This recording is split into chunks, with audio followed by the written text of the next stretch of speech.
Dr. Edith Humphrey is William F. Orr Professor of New Testament at Pittsburgh Theological Seminary. She also blogs and podcasts at Lamp for Today on Ancient Faith Radio, where she looks at the Church's New Testament readings in light of the Old Testament. I was really glad for the opportunity to meet Dr. Humphrey recently, and she graciously agreed to sit down for this interview. So without further ado, I hope you'll enjoy this episode from my interview with Dr. Edith Humphrey.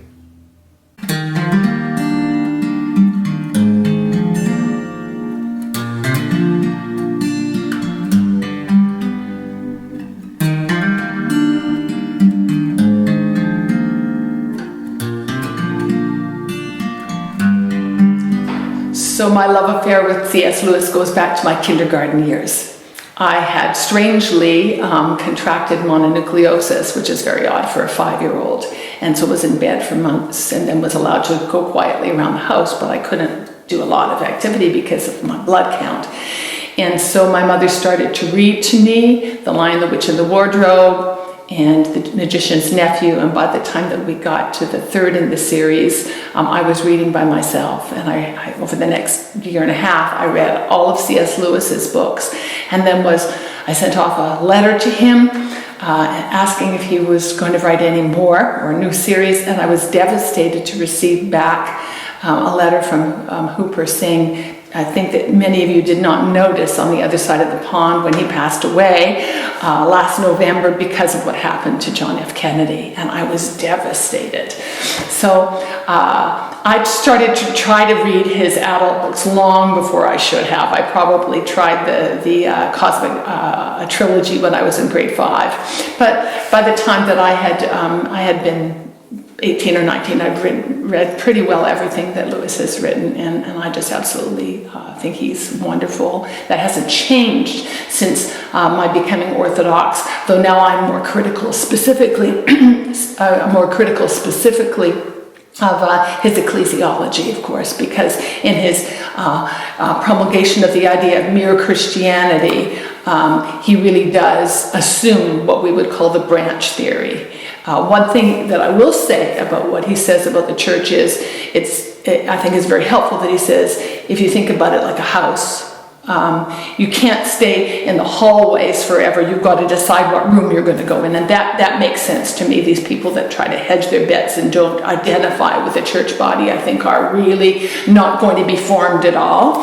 But the assumption that the church has different branches and that those things don't matter, but that we can look to what the essentials are, begs the question, it seems to me, of what are the essentials. However, I think he answered that question well implicitly in many of his books, which leads me to what does he have to offer to Orthodox. So Father Thomas Hopko, of blessed memory, says that he thinks that the abolition of man is the single most important 20th century essay that needs to be read to explain where we are today in terms of the subjectivism of our day. And I agree with him.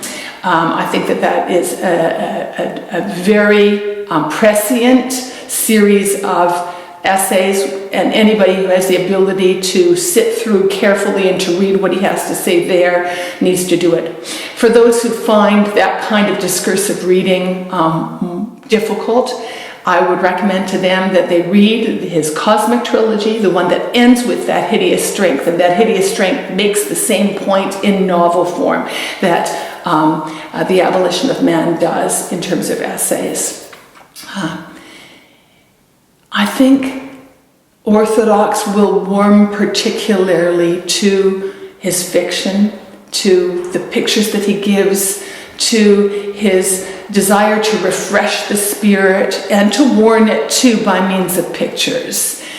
And probably his best book, though again it's difficult, is Till We Have Faces. He certainly thought it was his best, and I think it's one of these books that's going to be remembered for centuries. The thing that is so exciting about that book is that it explores the ideas associated with ascesis, which will be very helpful for the Orthodox, and different ways of understanding the atonement, by means of its story. If the fathers thought that there was scattered throughout the world this idea or a knowledge of him, like the scattered words, the logike, spermatiki, we could say that Lewis has this idea of stories or myths being scattered throughout the world that give, yes, not clear, sometimes unfocused gleams, that's the term that he uses, of truth. They're still there.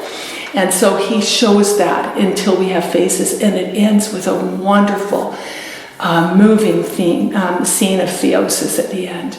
Quite a spectacular book. Hi again, hope you enjoyed this episode from my interview with Dr. Edith Humphrey. Please leave a comment below letting me know what you thought of this episode, and please subscribe below to get notified when new episodes become available, which happens every Friday. Have a great weekend, and we'll see you next week.